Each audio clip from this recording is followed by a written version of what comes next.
Hello, everybody. Welcome. Welcome to the Major League Baseball postseason. My name is Brian Engelman, and this is the Unhappy Hour.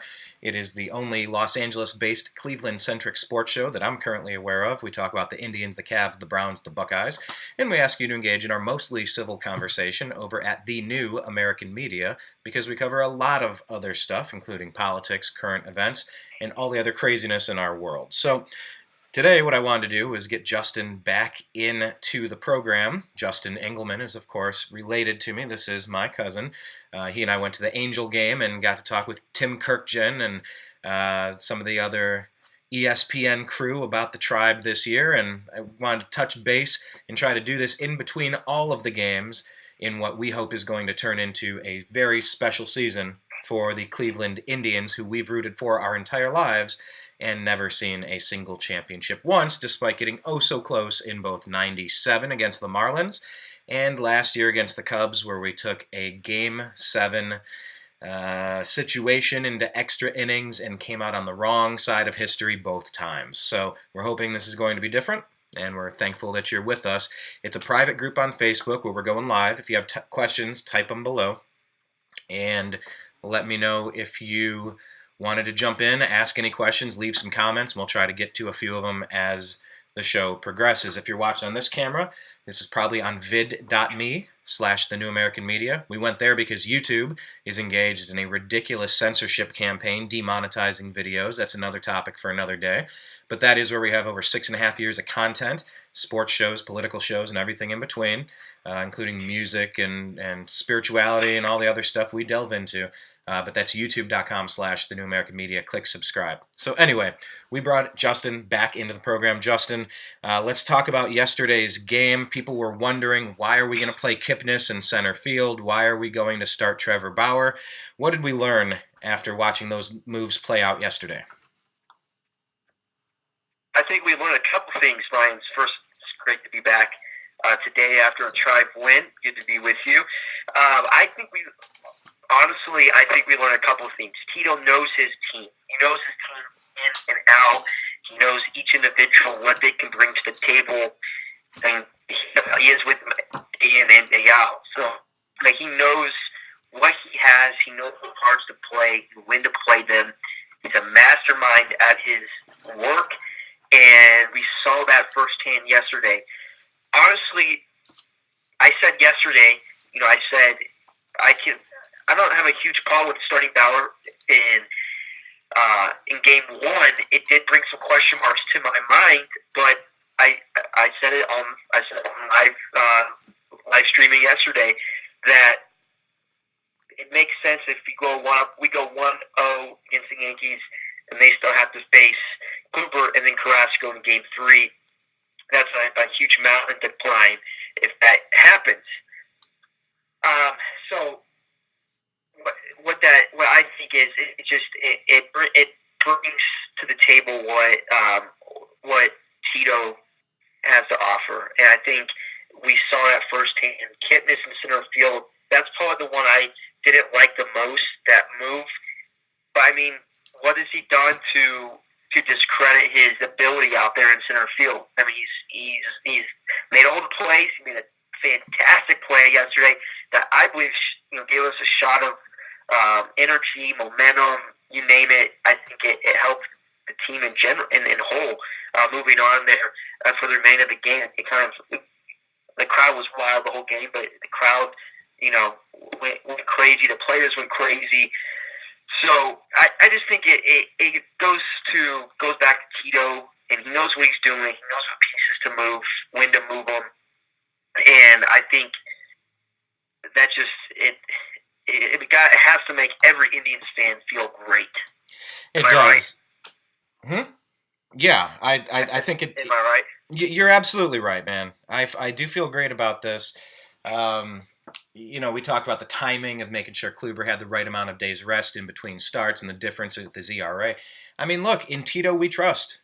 We got as close as you can get without bringing it home last year. Extra innings, Game 7. I mean, that's just one swing different, and that game's totally different. You got to trust in the staff that got you there. Mickey Callaway running this Taking people like Corey Kluber, taking people like Trevor Bauer, Cookie Carrasco, and really working with them, then adding some of the quality arms like Andrew Miller to the team. I mean, let's talk about another guy that we added to the team yesterday, Jay Bruce. Man, you said that this was going to be a really big signing when it happened, and we all knew it was good. But I don't know if anybody realized just how much of an impact he was going to have. Talk about what he was able to accomplish in Game 1 against the Yankees. I mean, it's we can't overstate it enough. Just that presence in the middle of the lineup does so much for us. That power from right field, we haven't seen it for years. Probably goes back to Juan Gonzalez. Just that power in right field. So having that, it's just, honestly, when we made the move, right when I heard it, I said this could be the piece that just fills that puzzle and completes that puzzle that we have. And just the home run, the double that nearly cleared the wall, that would have been a multi-home run, but the RBI with the sacrifice fly, I think his presence is just amazing and has a huge impact in just the team in general. And if you look at it, he's the one that kicked off that hot start we had. That hot streak. It's incredible the record we had to finish the season. I mean, it's incredible. And a lot of that goes to Jay. I think the credit should go to Jay Bruce. A lot of it, but yeah, I mean, it's just awesome to see up and down, not just in our rotation, Brian, but even in our lineup, just that we're healthy. Last year, it wasn't just our rotation. We didn't have Brantley out in the outfield, so we're throwing Tyler Naquin out there, who played good, but he was very, very.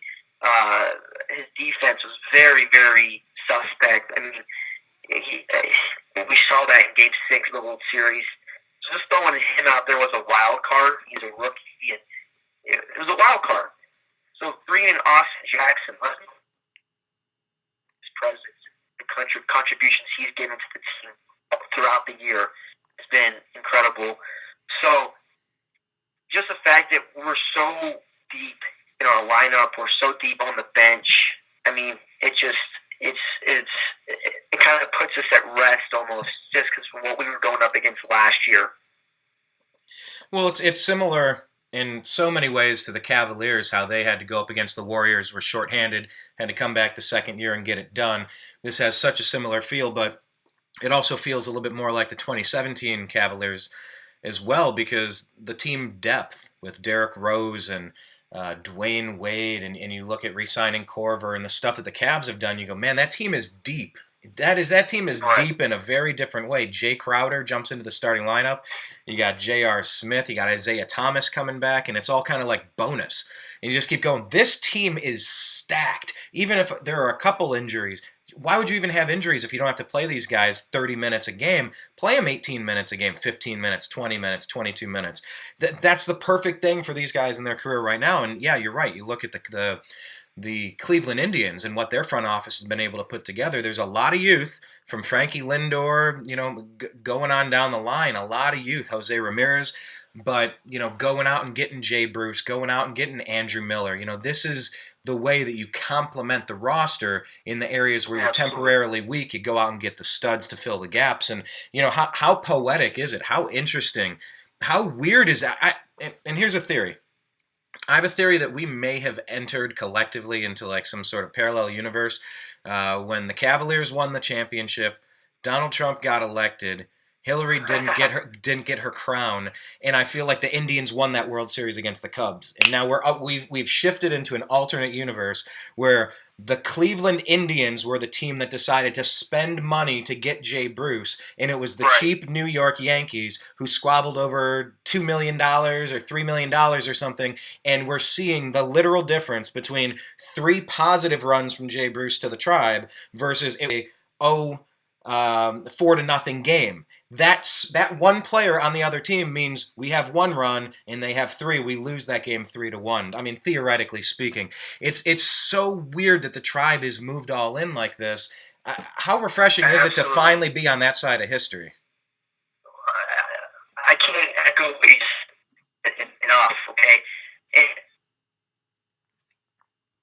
Oh, hold on. Last night. Hold on. I'm going to call you right back.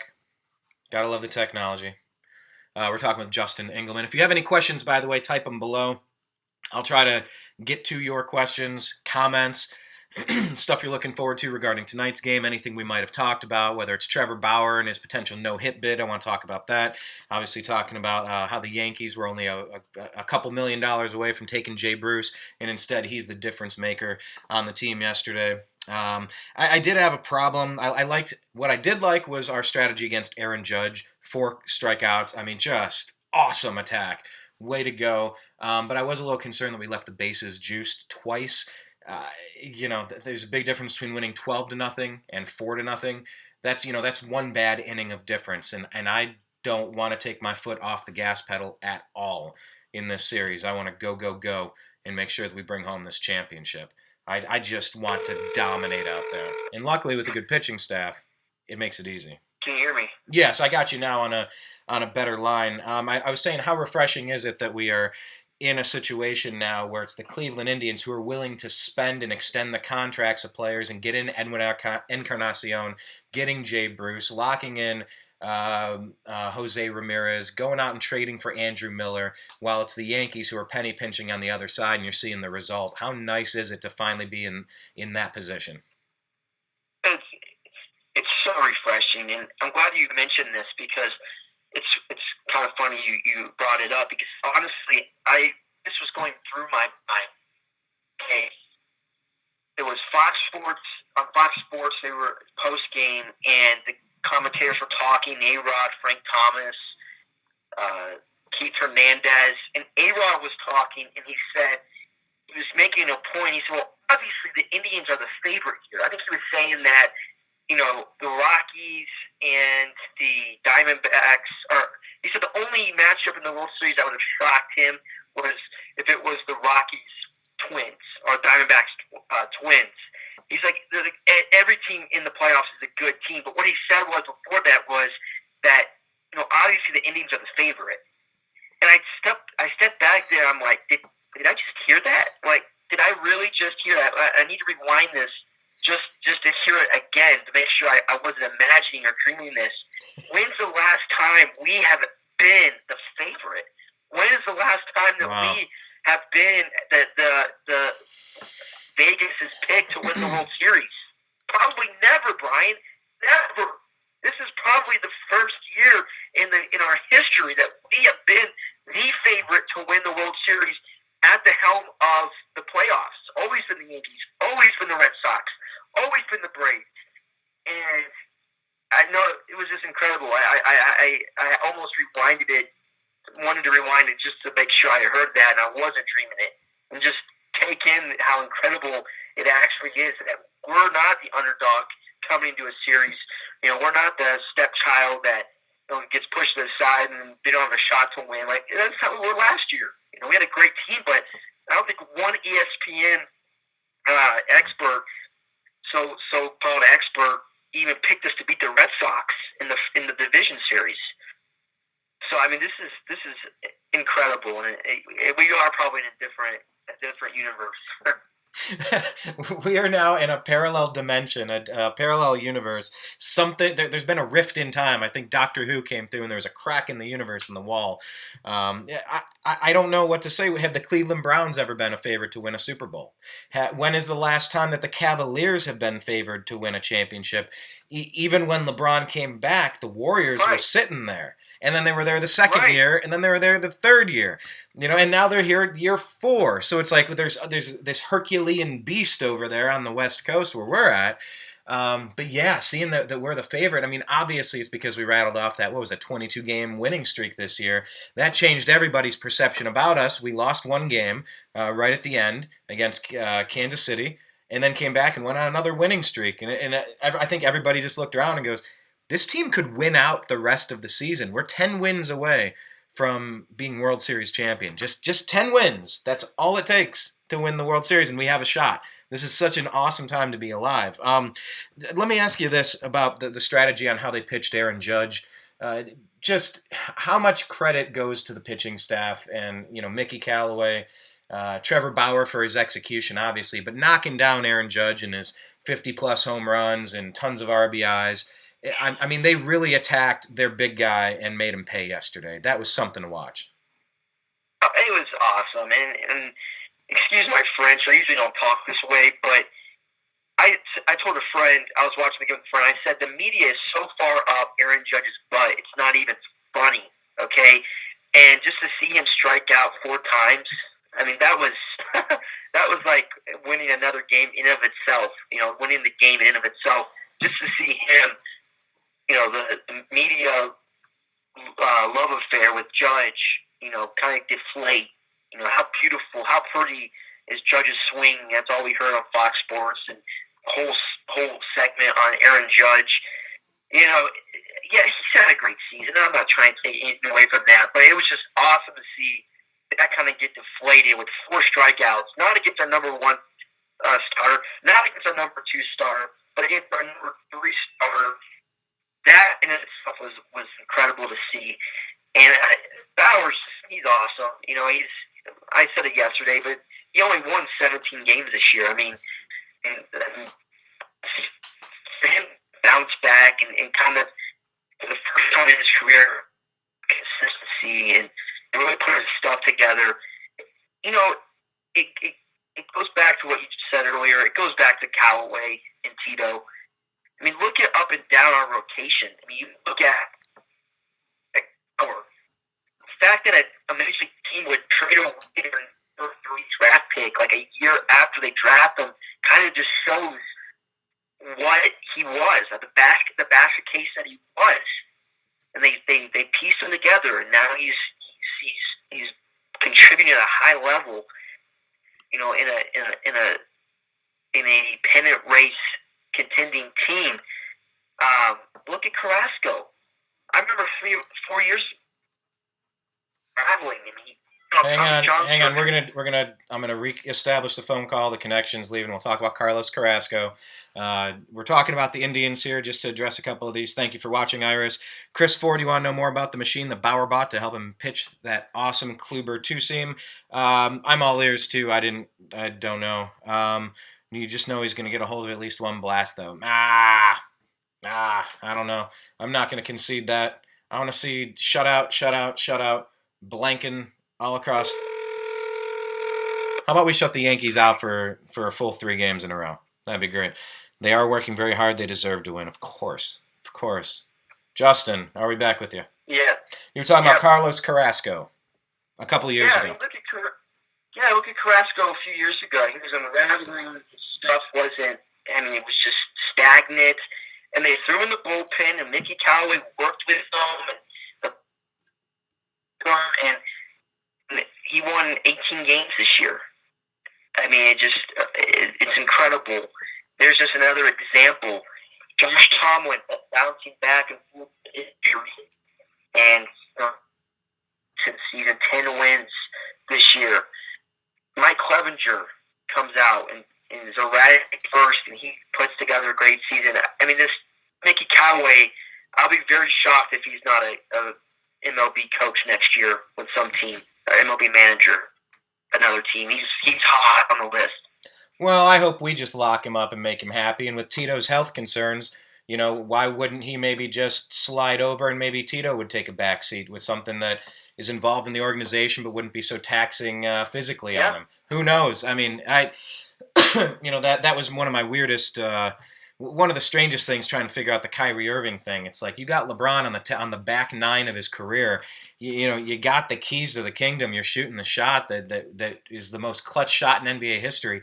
Bro, you don't need to shine any brighter. You got as much light as humanly possible, and every year you're going to get more of it. This is a great situation. He didn't think so, but I like when we wrap up our players. I don't like seeing Charles Nagy and Omar Vizquel coaching for other teams. Why aren't they on our roster? Why aren't they part of our organization somewhere? Some of these guys with brilliant minds who had long storied careers. But anyway, all that aside, the no-hit bid. Bauer took that thing pretty deep as well. Is that something we should stop and press pause on with this high-octane New York Yankees offense and just really ponder for a moment just how dominant for 2/3 of a game this guy was? Yeah, absolutely. I think pitches he was making. I mean, he was just diving those corner, painting that corner, and making incredible pitches. You know, postseason winning. So just seeing that was awesome. And I think it was Frank Thomas who said, they had 14 strikeouts yesterday, most of those with our number 3 guy. And what are we going to see tonight with Kluber, best pitcher in baseball? So I think it was just a big mind game with Francona. He knew what Bauer could bring. He throws in the curveball, no pun intended. That and they don't hit it out of the ballpark. They don't jump on that advantage. Then they know the series is over. The series is over. But when you have your ace coming for game 2, your number 2 guy coming for game 3, it's a tall task. We've definitely set ourselves up in the right position to succeed. Let me just maybe wrap this up. My final question with the game yesterday.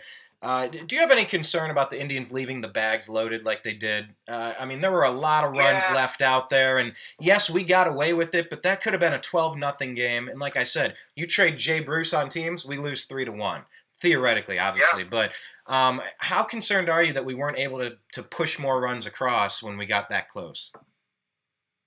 You know what, I did ponder on that, and I was a little concerned there. The stage was big. We say this about our teams, but we did have a lot of young guys on our roster. Of course, did ride both the playoffs last year.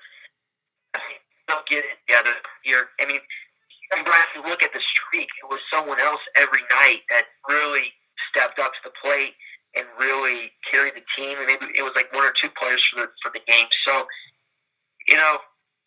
I'm not too concerned about it. Just the fact that our lineup is so deep. Encarnacion could hit 2 home runs tonight. When Ramirez, I think he had like 4 or 5 multi-home run games. Not that that's what we need, but that's what is possible that they could do. So we're deep 1 through 9.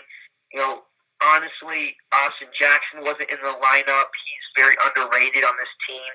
His presence, what he brings, to the lineup. So he could. I haven't seen the starting lineup yet. I'm sure it's out, but he wasn't playing. Gomes wasn't in the lineup, so I'm not too concerned about it. But you're right. We did it. There was a lot we could have done there to blow that game open. So hopefully we'll rebound from that tonight. Quick thought on Altuve and the Astros taking game 1. Impressive. Very impressive. Wasn't expecting that. I don't know who would have. 3 home runs. Maybe better pitching counters that, but I mean, Chris Sale is a pitcher in baseball, so I don't know. It'll be, if we get to the next series, which I really believe we will, it'll be a good series. Absolutely. And then finally tonight, just what to watch for with the 2 pitchers, and what are you going to be keeping your eye on? I'm interested to see what Sabathia brings. Honestly, I'm interested to see what Sabathia brings. Kluber, how long will he go? And it's just gonna be a fun thing to watch. And, I'm interested to see kind of how Tito uses his bullpen. With the day off tomorrow, will he rest Miller? So it'll be fun to watch. But I'm kind of interested to see what Sabathia brings to the table. This whole starting rotation, I called it from day 1 the suspect, and bringing Sabathia out, for game 2. We'll see how it goes. Absolutely. Well, it feels so strange to be in this position, to just look across your team from top to bottom, from manager to front office to youth movement to locked-in players to newly signed, fresh-faced new free agents that have been here for a couple of years now, and you just go, I guess maybe this is what the Patriots have felt like for a long time. Having an organization that has their act together. It just feels so different than what's happening at Cleveland Browns Stadium. It's wonderful. So anyhow, Yeah, I'm loving this. I love that Kluber's going to be on the mound tonight, and I'm looking for some great stuff out of him. Kudos to this organization. Here's a push. Here's a plug for them to just go out and support them. Buy some Cleveland Indians gear. They finally went out and signed the free agents. Buy a few things for the holidays. If you vote where your dollars are, why are you going to look at the Cleveland Browns versus the Cleveland Indians? This is a top-notch product. You also have LeBron James, perhaps the best player to ever play, right at the peak of his career, battling a super team out west. Go support that franchise. It means so much to the community. It makes you proud to be from Northeast Ohio or to have roots to the point where you connect on that level. I've always said sports is more than just it's more than just a game. It's about family. It's about your tribe, your band of brothers. It's about more than just sports, and it feels good. So, looking forward to the game tonight, Justin. I'll let you get running, man. Thanks again, and hopefully we can touch base after this game. Hopefully, still in celebration mode if all goes well, and we can take a 2-0 lead on the Yankees. So, unless you had any final words, that's all I got for you, good sir. Absolutely, I ditto that, and go Tribe. All right, buddy. Thank you again. To be continued. He's on Twitter. He's at Justin Engelman, Engelman, Justin Engelman on Twitter. So go ahead and follow him over there. Hi to everybody that's watching. If you had any last comment or question, put it below. If you're watching, that's probably on Facebook Live. We have a private group called The Unhappy Hour Sports Show. And so this camera, once again, is YouTube or vid.me. So go to vid.me/TheNewAmericanMedia, subscribe, donate through the channel on YouTube, watch the commercials. It's like kicking a couple pennies in the wishing well, the ones that they decide not to demonetize. That's a whole other subject for a whole other day. But I just like talking about sports, and the group is fantastic over in Facebook. So if you have other friends that are big Cleveland Indians fans right now, or Cavalier fans, or even the Browns fans that are still willing to put up with this stuff, invite them to the private group. And as long as they're a fan of any of those teams, Indians, Cavs, Browns, or Buckeyes, we'll let you in. And we want to share this experience together. 10 wins. 10 wins for a championship. And as Iris said here in the group, may the good Lord let us win. Hope we don't get rained out. Nothing's going to compare to that rain out last year in the World Series. That was... Once again, that's another subject for another day. But thanks for being a part of this. Leave your comments on YouTube, VidMe, Facebook, Instagram.com/TheUnhappyHour. Good stuff over there. I think you'll like it. And we'll talk to you again soon. Take care. Peace.